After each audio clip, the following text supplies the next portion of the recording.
It is time for this week's Happier at Home. CEO Deb Marcello joining us this morning, keeping her eye on some phone scams targeting senior citizens. Good morning, Deb. How are you? Good morning. I'm great. How are you? I'm doing great. It's unfortunate that we have to, have this conversation, that there are people out there looking to take advantage of those who are vulnerable. Yes. And so we're talking about phone scams. What are you seeing out there?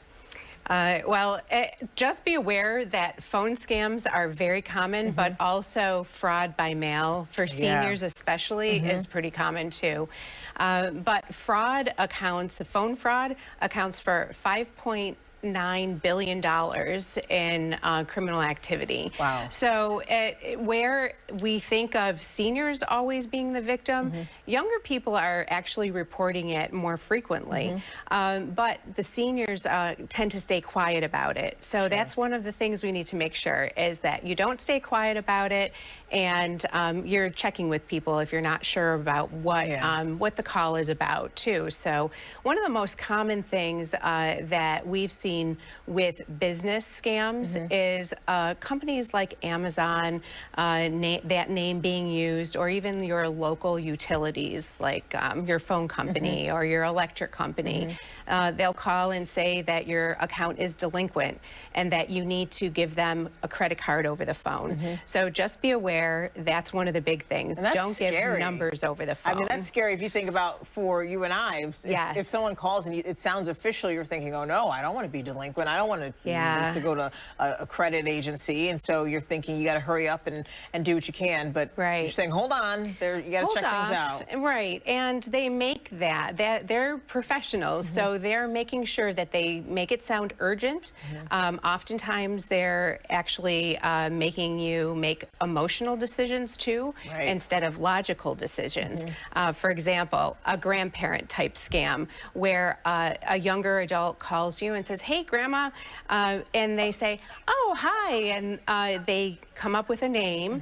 And so here the grandparent is also giving the name of their grandchild and making it sound like they don't want them to report it to their parents or anyone else that in the family, to keep it secret, but also just to ask for money for bail or money for car repairs.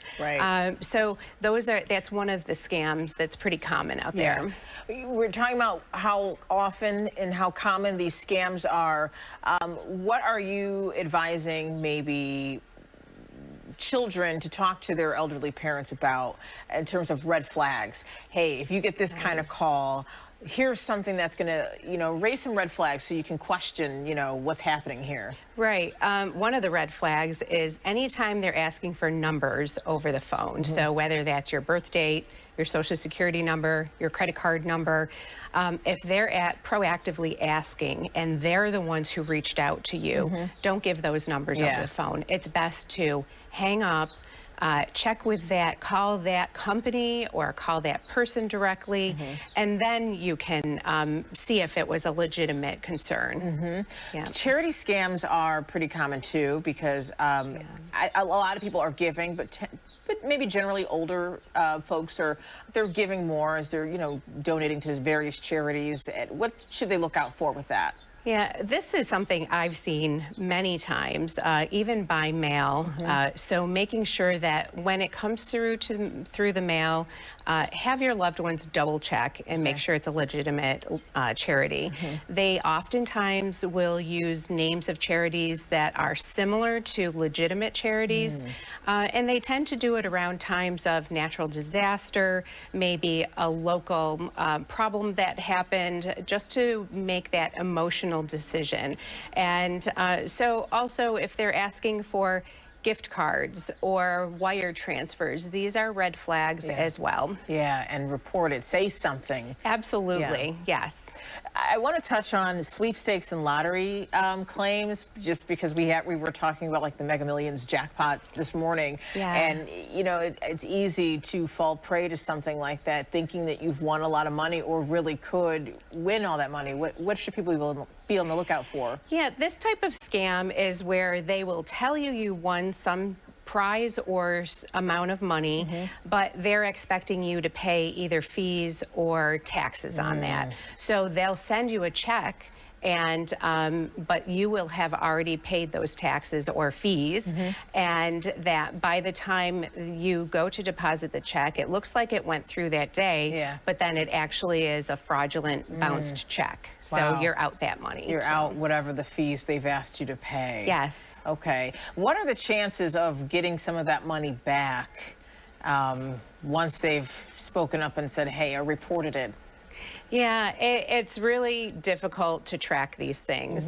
Sometimes if it goes through your credit card, the credit card companies have been great on picking up on some of these scams. So sometimes the credit card company will launch an investigation, but it is hard. People will lose, you know, in an recent Amazon scam, $1,500. Yeah, some people can lose their life savings. Yes. Absolutely, you're right. People will transfer their money thinking that they're doing the right thing and trusting that authority, that person who sounds like a professional scammer on the phone, and transferring their money, and they can lose everything. Yeah, so when in doubt, just hold off. Yes. You know, get all the facts first. Don't make a decision based off emotion or in haste, for sure. Right. Deb, where can people go for more information to learn about these kinds of scams targeting the elderly? Well, we will put it up on our website at happieratehome.com. You could also sign up for alerts at AARP for